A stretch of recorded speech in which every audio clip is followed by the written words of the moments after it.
The Whispering of the Vampire. Chapter 1: The Return. Daniel Graves hadn't set foot in Ashridge for 20 years, and the trees seemed closer now, as if the forest had crept in while no one was looking. His uncle's funeral had been quick, closed casket, hushed voices, and a pastor who didn't seem to believe a word he said. The air smelled of rot and pine sap. Daniel drove through the heart of town, shuttered storefronts, a cracked fountain choked with leaves, and faces watching from behind curtains. He remembered riding his bike past it, daring himself to look at the windows, certain someone, or something, was looking back. The gable house stood as it always had, tall and aloof on Winterberry Hill. It had been empty for years until Mr. Mallory moved in last month. That was when the first body was found. He stopped in front of his uncle's home, his now. The porch light flickered as if uncertain. Daniel stepped out of the car, the gravel crunching beneath his feet too loud in the silence. No wind. No birds. As he reached for the doorknob, he heard it, 3 knocks. From inside. But the house was supposed to be empty. Chapter 2: The Whisper. The door creaked open slowly. Daniel's breath fogged in the air, though it was a mild October evening. Inside, everything was covered in white sheets. Ghosts of a life once lived. Dust coated the floor. But no sign of anyone. He walked into the kitchen and froze. Scratched into the linoleum floor were 3 words: "Don't stay here." A gust of wind slammed the door shut behind him. Chapter 3: Eleanor Vale. Eleanor Vale didn't believe in ghosts. Or vampires. Or any of the other things old Mrs. Cartwright whispered about from her wheelchair at the library. But she did believe in patterns. And lately, Ashridge had been slipping into one that stank of dread. 4 deaths in 3 weeks. All of them quiet, sudden. No violence, no signs of struggle. Just pale corpses and expressions twisted in fear. The latest was Darrell King, the high school janitor. Found in his trailer, eyes wide, mouth open like he'd screamed himself hoarse. But no one had heard a sound. Eleanor flipped through the brittle pages of a town record book. The gable house, Mr. Mallory's place, had a long, ugly history. People who moved and never stayed long. Strange disappearances. Suicides. A fire in 1937 that killed an entire family. She closed the book and rubbed her eyes. When she looked up, someone was watching her from between the stacks. A tall, gaunt man in an old-fashioned black coat. His eyes didn't blink. He smiled with teeth too white. When she blinked, he was gone. Chapter 4: Blood at the Threshold. Daniel awoke to a knocking. Not at the door, but inside the walls. He stumbled into the hallway, flashlight in hand. The knocking stopped. He turned toward the attic stairs. The air up there was thick and cold, like something had spoiled. He hesitated, then climbed. In the attic, there was a trunk. His uncle's, maybe. He opened it slowly. Inside, old photographs. Men in funeral suits standing in front of the gable house. The same man, Mallory, in every picture unchanged over decades. And tucked beneath the photos was a bundle of brittle letters. One began, "If you're reading this, then he's back." Daniel froze. The front door had opened. He hadn't unlocked it. Chapter 5: The Stranger's Smile.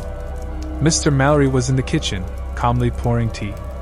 "I hope you don't mind," he said, as if breaking into someone's home was perfectly ordinary. "I felt we ought to talk." Daniel stared at him. His skin looked oddly pale in the dim light, as if the blood beneath had turned to ice. "You were friends with my uncle?" Mallory sipped his tea and nodded. "He didn't much like company, but he was a man of conviction. He warned me once never to come back. And yet here we are." Daniel glanced at the table. No steam rose from the cup. And Mallory's breath didn't fog the air. "I should go," Daniel said, backing away. Mallory only smiled. "No one really leaves Ashridge, Mr. Graves. You'll see." Chapter 6: A Town That Sleeps. The next morning, Daniel walked through Ashridge with a notebook in hand and questions itching in his skull. The locals barely looked at him. Conversations died when he passed. Even the children didn't play in the streets anymore. At the diner, he sat across from Sheriff Winlow, a doughy man with gray bags under his eyes and a hand that shook when lifting his coffee. "You were friends with my uncle, weren't you?" Daniel asked. Winlow nodded slowly. "Tom Graves was a good man. But he started saying crazy things near the end." "What kind of things?" "About the Gable house. Said it was cursed. Said something evil lived there, feeding off the town." "And you didn't believe him?" Winlow's eyes shifted. "I didn't want to." He stood abruptly, tossed a few bills on the table, and left without saying another word.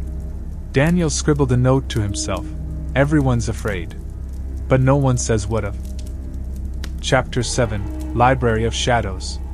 Eleanor was waiting for Daniel at the library. She didn't trust him yet, but fear made strange allies. She led him to a back room where she'd laid out copies of old obituaries and town logs. Names highlighted. Patterns drawn. Always the same cycle, every 25 to 30 years, sudden unexplained deaths. Always near the Gable house. "I found something else," she whispered. "The original deed. The name wasn't Mallory. It was Malachi. Signed in 1871. "And?" Daniel asked.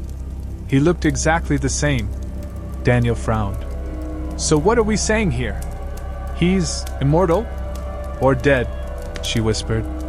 "Just not the kind that stays buried." Chapter 8, Father Burke's Secret. Father Tom Burke hadn't preached a full sermon in years. He drank too much and spoke too little. But Eleanor dragged Daniel to the rectory anyway. The priest answered the door with a bottle in one hand and a cross in the other. "I warned Tom," he muttered. "Told him to leave the house alone. But he stayed." "What did he find?" Daniel asked. Father Burke hesitated. "The grave. Under the house." "What grave?" "There were bones. Lots of them. Not all human. And one coffin he couldn't open. Said it hummed." Daniel's stomach twisted. "Did he try to destroy it?" Chapter 9, Lights in the Woods. That night, Daniel couldn't sleep. From his bedroom window, he saw movement, shapes slipping through the trees at the edge of his property. Silent. Quick. He grabbed a flashlight and followed. Halfway into the woods, the beam caught something, a group of figures in a loose circle, standing around a fireless pit. They were chanting, low and guttural. One turned. Its eyes glowed faintly red. Daniel staggered back. He caught his foot on a root and fell. When he looked up, the woods were empty. But something had followed him home. Chapter 10, The Pale Boy. Eleanor found the boy the next morning. He was maybe 10 years old, wearing pajamas stained with earth. Standing barefoot in the middle of Main Street. Unblinking. She approached carefully. "Are you lost?" He turned to her slowly. His skin was pale blue. Lips cracked. Eyes wide. "I live in the dark now," he whispered. "He told me to wait for you." Before she could speak again, he collapsed. No pulse. No breath. But no blood either. His veins were empty. Eleanor backed away as the townspeople gathered. No one touched the boy. No one asked questions. Only one woman whispered, "It's happening again." Chapter 11, Closed Casket. Inside the viewing room, the casket was sealed. The undertaker, Mr. Harrow, looked shaken. "I've never seen anything like it," he whispered. "There was no blood. No decay. Skin like wax. Then why close the casket?" Mr. Harrow stared at the door, voice low. "Because he opened his eyes last night. Just for a second. And he smiled at me." Eleanor's breath caught. "That's impossible," she whispered. Mr. Harrow didn't answer. Just crossed himself, locked the door behind him, and muttered, "We buried the devil once. Looks like he found a way back." Chapter 12, The Gable House at Midnight. Daniel couldn't stay away. At midnight he found himself standing at the wrought iron gate of the Gable House, the wind still and air unnaturally warm. The windows were dark, but something flickered deep inside. Not candlelight. Not fire. Something colder. He climbed the porch steps. The front door creaked open without a touch. Inside, the silence was oppressive. He moved through the hallways like he was underwater. Dust, spiderwebs, old paintings of people with eyes too knowing. He stopped at the basement door. It was ajar. From below, he heard breathing. Slow.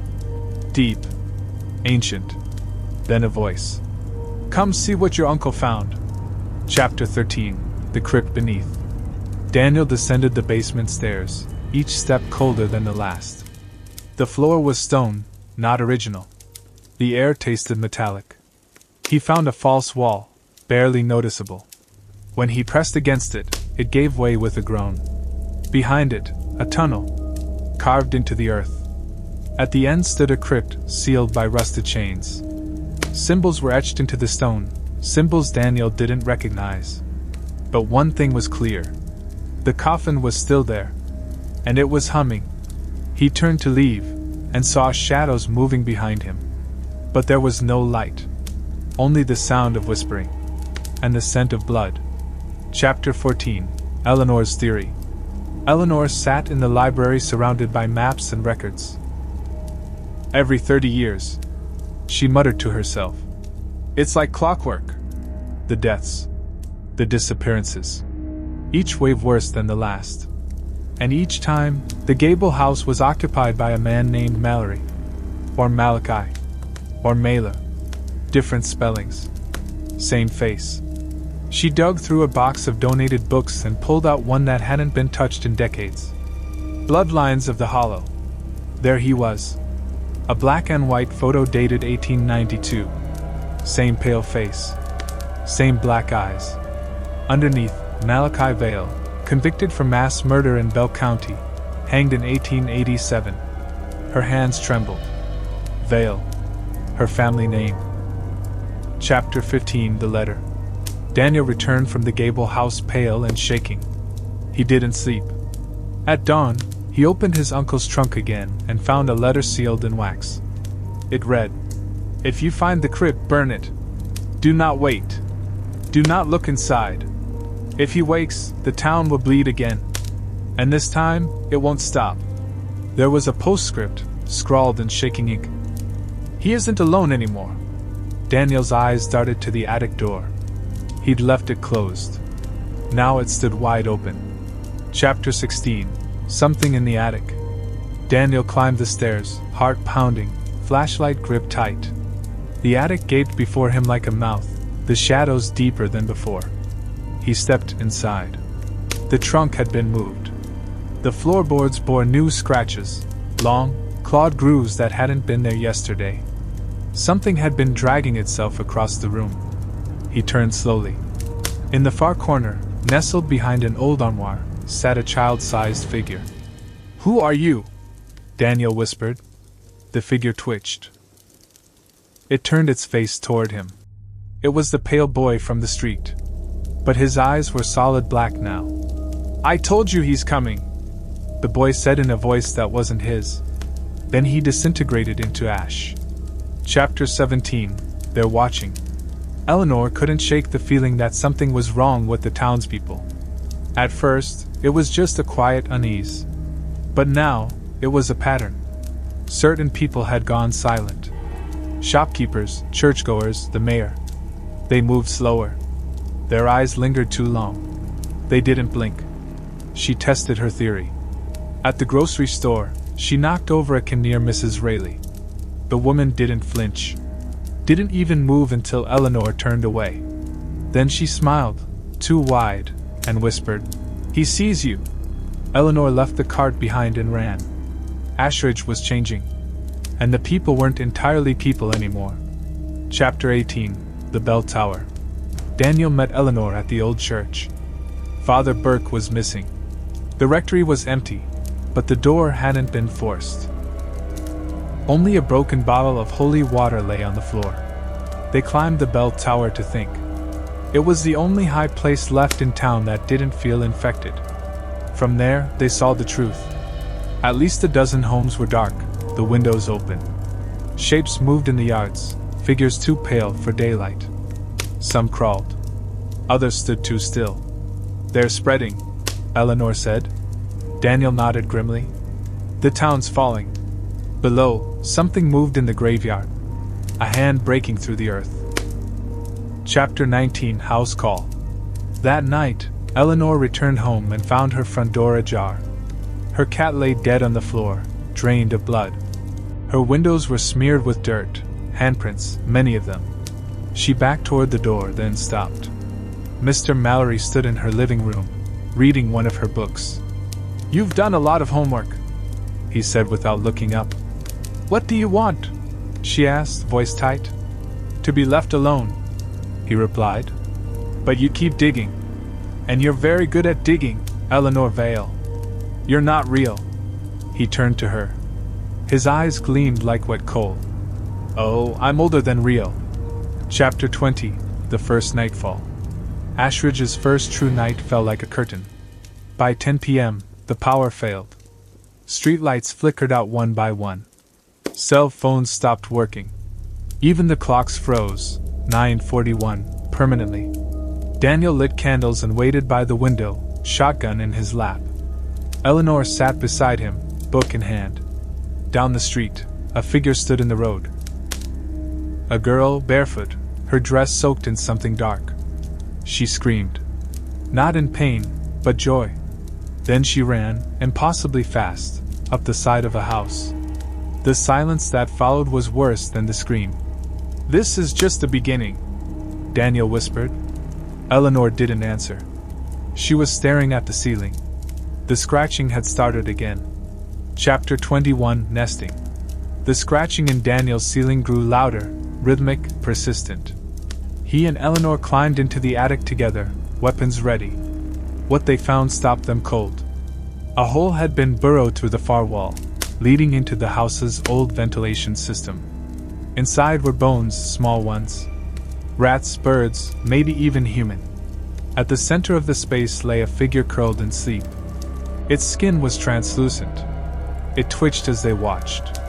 "It's nesting," Eleanor whispered. The thing's eyes snapped open. It hissed and lunged. Daniel fired. The blast lit up the attic like lightning. The creature collapsed, but didn't die. It slithered back into the vent. And then the entire house began to moan. Chapter 22 The Infected. Sheriff Winlow came to the door at dawn. His face looked sunken, skin dull and papery.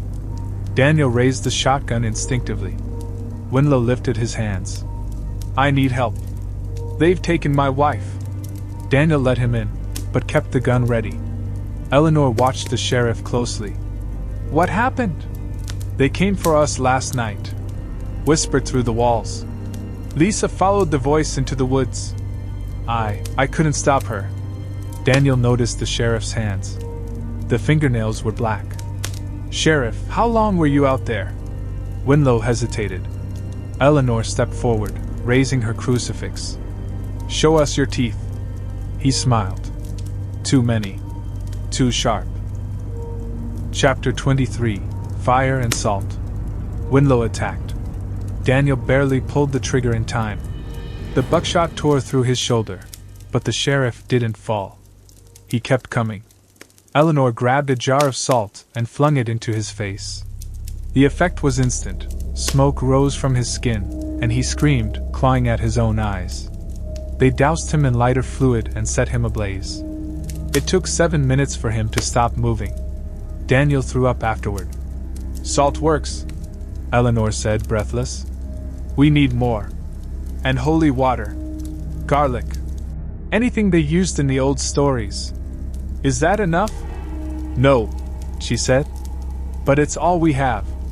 Chapter 24 The Veil Curse. Eleanor finally confessed. "He's my ancestor," she said quietly as they packed supplies. Daniel froze. "Malachi Vale?" She nodded. "My great-great-grandfather. My family changed the name. We buried the history.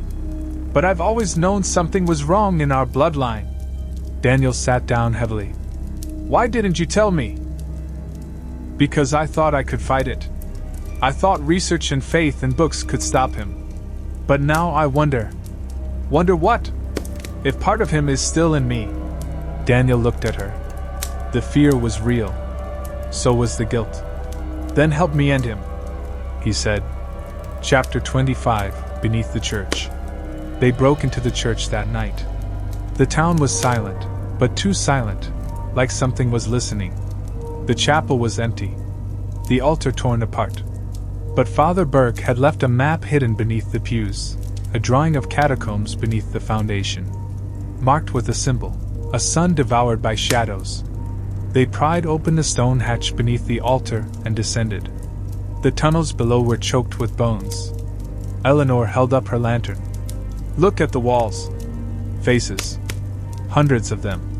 Carved into the stone, mouths open in silent screams. Daniel whispered, "What is this place?" And something in the dark whispered back, "Home." Chapter 26, Feeding Room. The catacombs twisted like a serpent beneath Ashridge. The walls narrowed until Daniel and Eleanor had to crouch, the lantern's flame flickering with every step. They found a chamber filled with stone basins. Some were cracked. Others overflowed with something thick and black. "This is where he fed," Eleanor said, her voice small. "They brought people down here. Drained them slowly." In the center of the room was a stone throne, ancient and cracked. Scratched into the seat were words in Latin. Eleanor translated. "The blood remembers. The blood obeys." Suddenly, the flame dimmed. Footsteps echoed from the tunnel behind them. They weren't alone anymore. Chapter 27, Ashridge Awakens. Above ground, the town stirred. The houses once dark were now lit with an eerie red glow. More of the infected emerged, neighbors, teachers, children. Some still looked human. Others did not. The dead were walking. From the old cemetery, they came in droves, climbing from shallow graves. Their mouths were sewn shut, but they screamed anyway, silent, shrieking things. Mr. Harrow the mortician lit his building on fire before they got to him. A few survivors, maybe 24, barricaded themselves in the school. But the things outside didn't break in. They waited, smiling. Chapter 28, The First Turning. Daniel and Eleanor ran.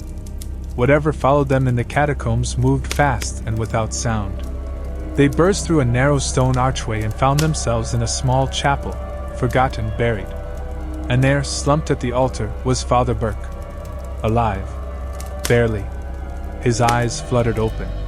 "I tried," he rasped. "Tried to stop him." Eleanor knelt beside him. "What happened?" "I baptized the coffin," he whispered. "Drenched it in holy water. But the wood drank it like wine." Then he grabbed Daniel's arm, hard. "You have to burn the heart.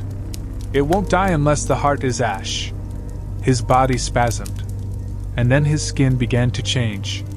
Chapter 29, A Holy Death. Father Burke's body convulsed as something moved beneath his skin, bones shifting, flesh bulging. Daniel raised the shotgun, but Eleanor pushed him aside. She grabbed the flask of holy water and forced it into the priest's mouth. He screamed. His body began to burn from the inside out, smoke pouring from his eyes and mouth. For a moment, his face cleared. The real Burke, just long enough to whisper, "Thank you?" Then his body collapsed into cinders. Eleanor wiped tears from her face. "They can be saved," she whispered. "But only before the turning is complete." Daniel looked at the ashes. "Then we're running out of time." Chapter 30, A Coffin Opened. They reached the lowest chamber of the catacombs. It was a circular room lined with chained coffins. Most were sealed. One was not. The open coffin was filled with soil, black, rich, and alive. Something slithered just beneath its surface. Beside it stood another box, newer. Oak and silver inlay. Daniel stepped closer, crowbar in hand. "This is it," he said. "This is the one." He pried it open. Inside was a body, tall, elegant, dressed in old clothes. Eyes closed. Skin like marble. Mallory. or Malachi? Eleanor raised the lantern. His eyes snapped open, and he smiled. Chapter 31: The Awakening. Malachi sat up in the coffin like a man rising from a nap. No stiffness. No hesitation. "You've come far," he said, voice like silk over broken glass. Daniel raised the shotgun. "Back down." Malachi looked at the barrel with mild amusement. "You think fire or iron can undo me? I was old when your ancestors still worshipped trees." He stepped from the coffin barefoot. The soil inside writhed like snakes. Eleanor held the crucifix high. Malachi paused, his smile dimming. "A veil," he said, tilting his head. "Of course. You brought her to me." Daniel pulled the trigger. The shot hit Malachi squarely in the chest. He staggered. But then, laughing, he healed. Chapter 32: Blood of the Blood. They ran.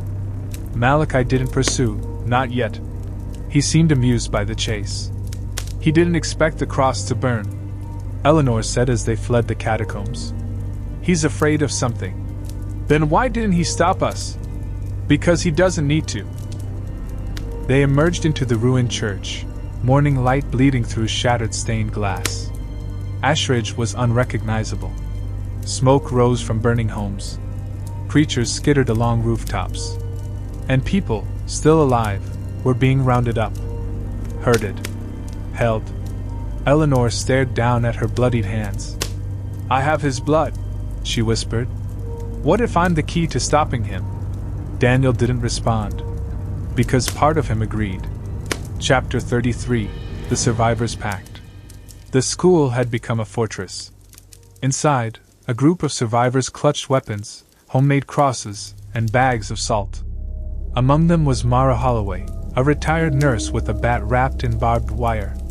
She didn't flinch when Daniel and Eleanor arrived. "We saw what you did to Winlow," Mara said. "You're not one of them, are you?" "No," Daniel replied. "But they're not done yet." The survivors listened as Daniel laid out the plan: a raid on the Gable house. Salt bombs. Fire. Holy water. And Eleanor. "She's the bloodline," he said. "She can get close." "He might hesitate." Mara stared at her. "And what if he doesn't?" Eleanor looked down. "Then light the match." Chapter 34: Preparations for War. They spent the day preparing. Mara's team made crude Molotov cocktails using cleaning supplies. Others forged spikes from church pews. A local mechanic fashioned salt grenades from PVC pipe and shotgun shells. Eleanor, meanwhile, studied the rituals in the old Veil book. One stood out. "A heart cursed by death can only be burned by its own blood." She touched the scar on her hand. She understood now. "My blood can destroy him," she whispered to Daniel. "But I'll have to spill it into the coffin. Onto his resting soil." Daniel stared at her. "That'll kill you." "I think that's the point." Chapter 35: The Second Nightfall. As the sun sank, the red light returned. Ashridge fell silent. The infected gathered in the streets, eyes glowing faintly, mouths closed in reverence. From the Gable house, the doors swung open, and Malachi stepped out. He looked up at the sky and spoke one word: "Rise." All across the town, the buried responded. Earth cracked. Coffins shattered. The dead returned. Inside the school, the survivors held hands. Daniel loaded his gun. Eleanor whispered a final prayer. Then the Gable house lit up from within, its windows glowing with unholy fire. The final war for Ashridge had begun. Chapter 36: Into the Fire. The assault on the Gable house began just after midnight. Daniel led the charge with a group of 5, armed with salt bombs, torches, and crosses scorched black from use. The infected swarmed from the shadows, hissing and clawing, their flesh sloughing like wax. Mara took the front door with 2 others, laying a line of fire across the porch. The creatures didn't cross it, but they waited, seething. Eleanor climbed through the attic window, just like the stories had said Veil blood would do. Inside, the house was alive, walls pulsing, wallpaper bleeding. And from somewhere deep below, Malachi whispered her name. Chapter 37, The Heart Room. Eleanor descended through the same tunnel Daniel had found weeks ago, following the scent of rot and old blood. She reached the heart of the house, a chamber where time felt frozen. At the center was the true coffin, vast, ancient, made from stone veined with gold. The soil inside pulsed with a heartbeat. Malachi was waiting, seated on a throne carved from human ribs.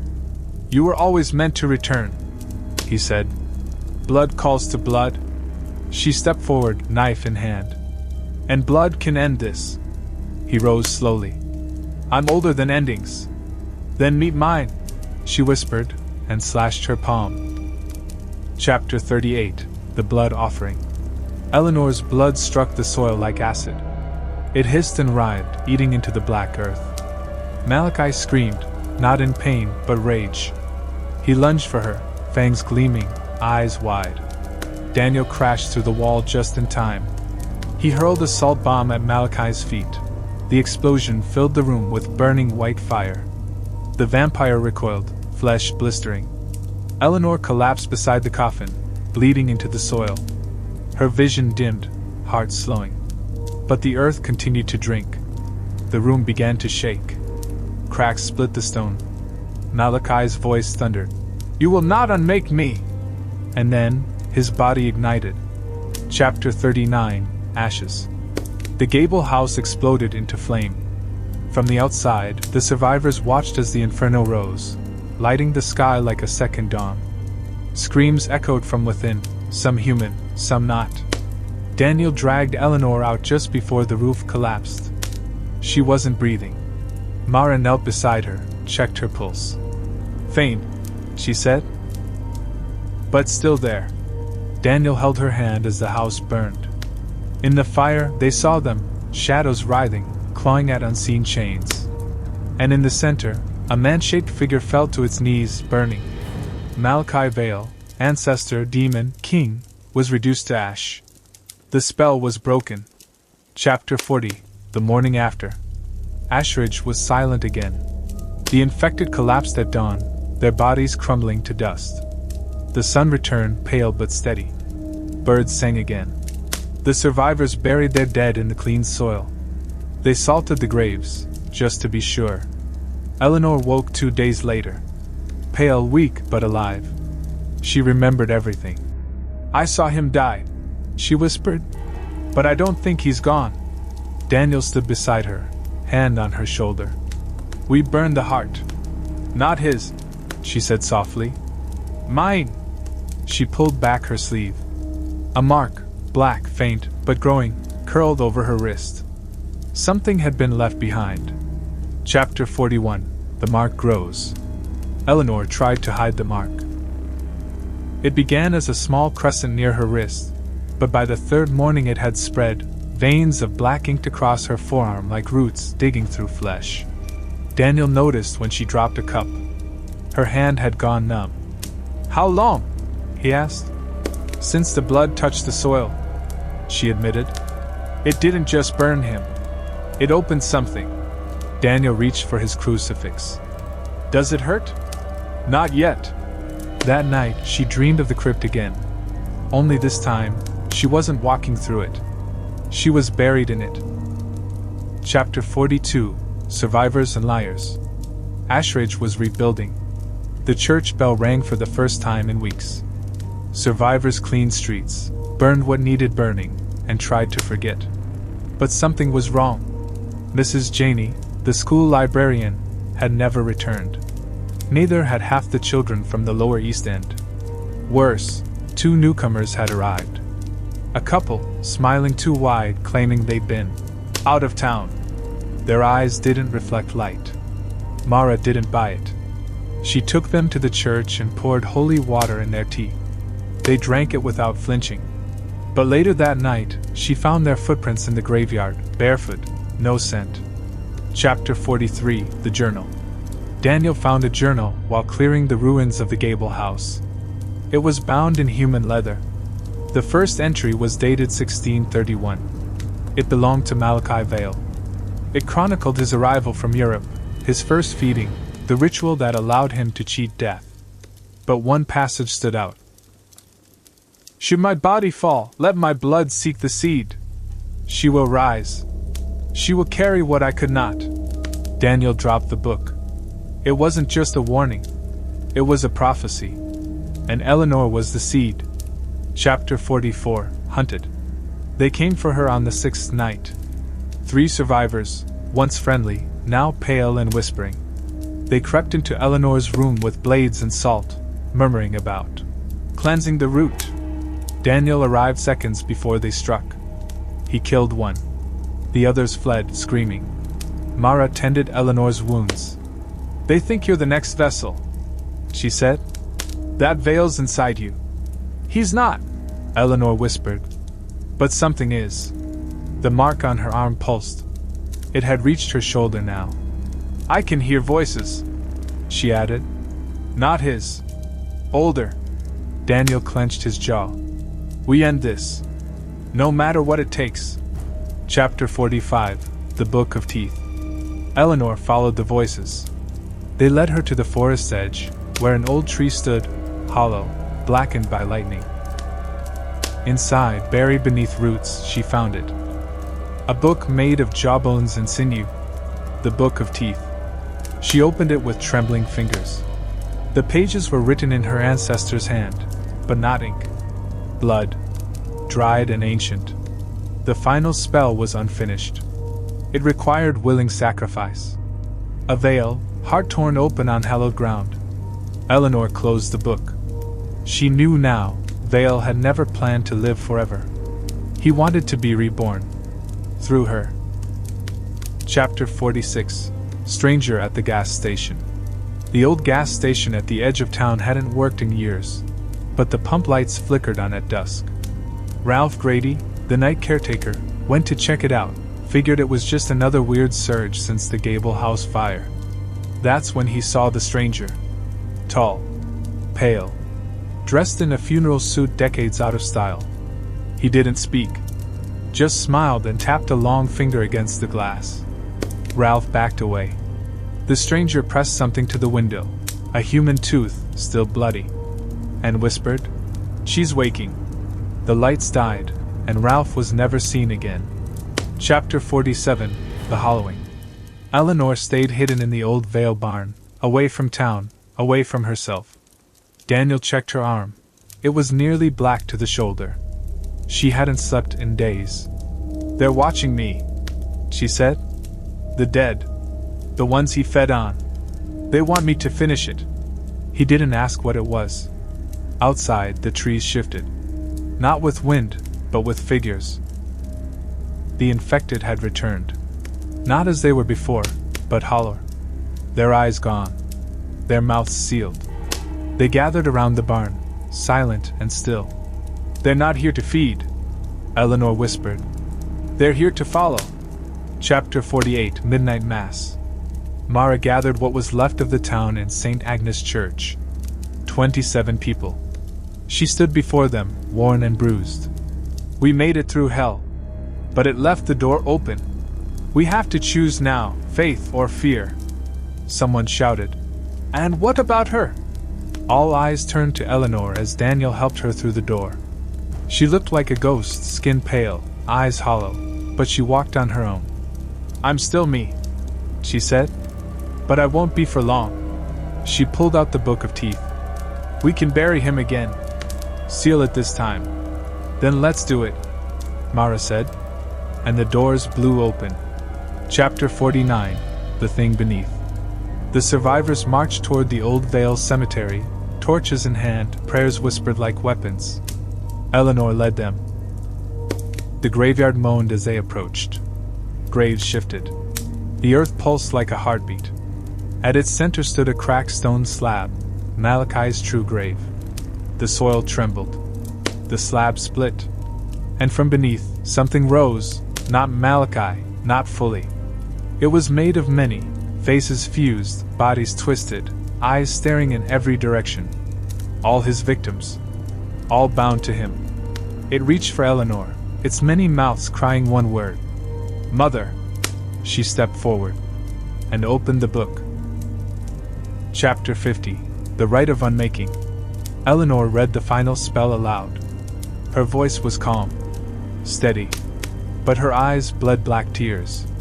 As she chanted, the sky opened, stars vanishing, replaced by a yawning dark. The thing screamed. Daniel grabbed her wrist. "You don't have to do this." She looked at him, smiled faintly. "I already did." She drove the ritual blade into her chest, straight into her heart. The ground split wide. The creature wailed and collapsed into ash, pulled screaming into the void beneath the cemetery. And Eleanor? She fell. Silent. Still. For a moment, everything was quiet. Then the sun rose. For the first time in weeks, it was warm. Chapter 51. The dust settles. Ashridge was quiet again. The cemetery had collapsed into itself, sealing whatever darkness had tried to claw free. The twisted bodies, the hollow-eyed infected, the whispering things, they were gone. Daniel wandered the streets that morning dazed. No more red sky. No more voices in the walls. Just silence. He passed the gable house's charred remains. Nothing but ash and scorched beams. But he could still smell her blood in the wind. He clutched the book of teeth in his coat, afraid to read it again, but more afraid to destroy it. Because part of him wondered, what if she wasn't really gone? Chapter 52. A new name on the stone. They buried Eleanor in the churchyard. Not the old Vale plot. Daniel carved the marker himself. Eleanor Vale, she held the line. Mara led the service. Nobody said much. No one could. Afterward, they salted the grave and laid iron nails at the four corners. Old traditions for a town that now took old things very seriously. Daniel stayed after everyone left. He didn't cry. But when the breeze passed, he swore he heard her voice. "It's not over." He turned, heart pounding. Nothing there. Just wind in the pines. Chapter 53. Return to the hollow tree. Daniel returned to the forest alone. The hollow tree still stood. Blackened. Split. Inside, the space where the book of teeth had been was now filled with something new. Roots, grown in the shape of a hand. Human. Feminine. He didn't touch it. Instead, he buried the book nearby, deep beneath the roots, wrapped in Eleanor's old scarf. He said nothing. But as he walked away, he felt something watching him. Not hostile. Just waiting. Chapter 54. Night Shift. 2 months passed. The survivors rebuilt what they could. Most stayed. Some couldn't bring themselves to leave. Others were too afraid to go, like the town might follow them. Daniel took a job at the gas station. The new owner never came around, and Daniel liked the quiet. One night, just before midnight, the pumps flickered again. He stepped outside, heart racing. A girl stood under the red light. Pale. Eyes bright. A scar at her chest. She smiled. Not hungry. Just sad. "Still watching?" he asked. She nodded, then vanished. Chapter 55. Whispers in the Pines. Whispering pines slept, but only on the surface. Below, deep where no sunlight reached, something stirred. The soil shifted slightly. Roots twitched. And in the darkness, where Eleanor's blood had soaked deep into the earth, a faint heartbeat echoed. Not hers. Something older. Watching. Waiting. And in the wind through the trees, the townsfolk sometimes heard a whisper. Blood remembers. Then silence. Until next time. Chapter 56. A letter left behind. Mara found the letter tucked inside a hymnal at St. Agnes. It was addressed to her in Eleanor's handwriting. "If you're reading this, I didn't make it out. Maybe that was never the point. Ashridge was cursed long before I was born. But curses don't end, they shift. Move. Wait. You may not believe in evil, but it believes in you. And it never forgets its name. If the wind speaks, don't answer. If the trees cry, don't listen. And if I come back, don't let me in." Mara folded the letter and didn't tell a soul. Chapter 57. Something in the Attic. The Haskells moved into town in early spring. Young couple. One daughter. They bought the old Pritchard place, far enough from the cemetery, close enough to make people uneasy. Their daughter, Molly, took to the attic. Said she liked the smell of the old cedar chest. That night, her parents heard her talking to someone. "We're the same," she whispered. "Both waiting. Both watching."